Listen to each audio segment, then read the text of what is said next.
կինը կամ ամուսինը, եթե սիրում է իր կնոջը, կարող է դավաճանել զուտ պայմանավորված իր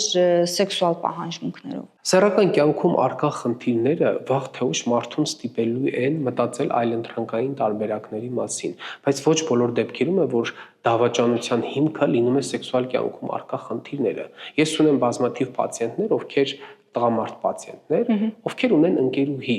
բայց երբ որ 1, 2, 3 այցելություն մենք մի փոքր ավելի ենք մտերմանում, քան բժիշկ պացիենտ, ինձ միշտ զուտ որպես մասնագետ, ով ապրում, աշխատում, գործունեություն ծավալում է հասարակության մեջ, հետաքրքիր է, որովհետև հասկանում ոնց որ թե սեքսուալ դիսֆունկցիան չի պատճառը, որ տվյալ տղամարդը ունի ընկերուհի եւ դավաճանում է իր կնոջ, ապա ի՞նչն է պատճառը։ Պատճառը, որ ինքը հասել է մի ստատուսի, որտեղ նորմալ է, որ ինքը ունենա ընկերուհի։ Այսինքն այդ դավաճանության հիմքը ոչ բոլոր դեպքերում կարող է կազմել սեքսուալ դիսֆունկցիան։